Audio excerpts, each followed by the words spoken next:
महाराष्ट्राच्या प्रदेशाध्यक्ष आहे महाराष्ट्र राज्याच्या. आणि आजची जी पत्रकार परिषद आपण आयोजित केली होती ती एक महाठग म्हणून आम्हाला एक किरण जाधव नावाचा व्यक्ती आहे MIDC मध्ये बाल कामगार काही मी सोडवले होते. ते त्या कारवाईमध्ये मी आधी एकटा होतो, मग नंतर हा पण सामील झाला. आणि याने काय केलं की याने तिथं ठेकेदाराकडनं जी आहे ती खंडणी वसूल केली माझ्या नावावरती खंडणी वसूल केली. आणि मग नंतर हळूहळू आता जसं आणखी त्याच्यानंतर परत एक FIR झाली त्याच्यावर, तेव्हा ठेकेदार सुद्धा माझ्याकडे आला.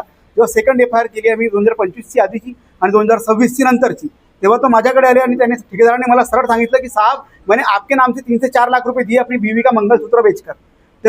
तर जेव्हा त्याने मला हे सांगितलं तेव्हा मग हे पूर्ण प्रकरण मग माझ्या लक्षात आलं की भैया हा व्यक्ती जो आहे हा काही म्हणजे कोणत्या गोरगरिबांसाठी किंवा कोणासाठी काम करत नाही, तर याच्या खंडणीचं किंवा याच्या वसुलीचं काम आहे.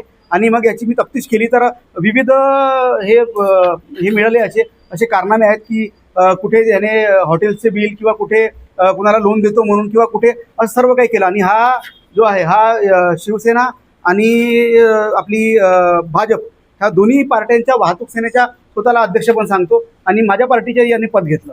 आणि जेव्हा माझ्या पार्टीच्या पद घेतलं तेव्हा सांगितलं होतं याने की मी सोडलाय म्हणून, पण नंतर माहीत पडलं की याने भारतीय जनता पार्टी पक्षाचे पण याने तिकडे आपले धागे बांधणी चालू केलं होतं. तर मी आपल्या माध्यमातून जे आहे ते ही विनंती करतो सर्वांना, आपल्या नागपूर आणि विदर्भातील सर्व लोकांना की हा किरण जाधव जो आहे हा एक महाठग आहे.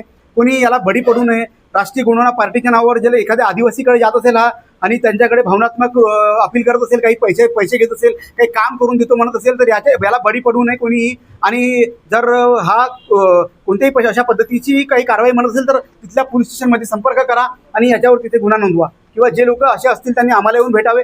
आम्ही सदर पोलीस स्टेशनला याच्या विरोधात ऑलरेडी कंप्लेंट दिलेली आहे. नंदनवनमध्ये आता ते बोललेले आहेत की काही लोक तिथे परत हे करतील आणि जे काही पुढील कारवाई आपल्या माध्यमातून आणि आपल्या सोबत राहून आपण समोर करू.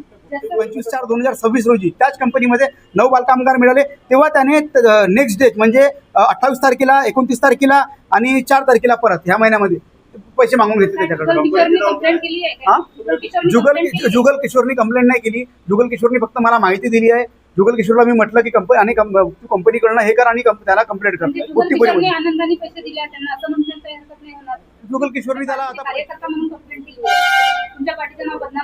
पार्टीचं नाव बदनाम करत आणि ते सांगून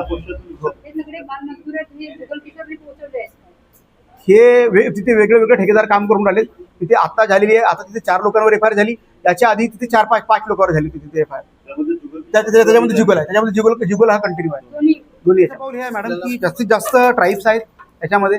आणि आम्ही बघतोय की हे जे आहे म्हणजे बाल कामगार विभाग आणि कामगार विभाग जो आहे तो आणि ट्रायबल डिपार्टमेंट आणि बाकीचे जे इतर विभाग आहेत त्यांनी मिळून याच्यावरती ॲट्रॉसिटीसाठी आम्हाला समर्थन करावे. कारण की आम्ही ऑलरेडी SP ला आणि सर्वांना आम्ही पत्र दिलेलं आहे. आता फक्त आम्ही वाट बघतोय की ते लोक केव्हापर्यंत आणि आमच्याकडे जे बाकीचे जे प्रूफ ते गोळा करतपर्यंत आम्ही थांबलेलो आहोत.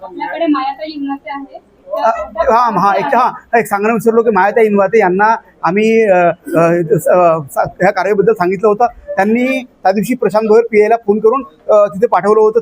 पोलिसांची टीम त्यांनी पाठवली होती. त्यांनी आमची फार मदत केली होती.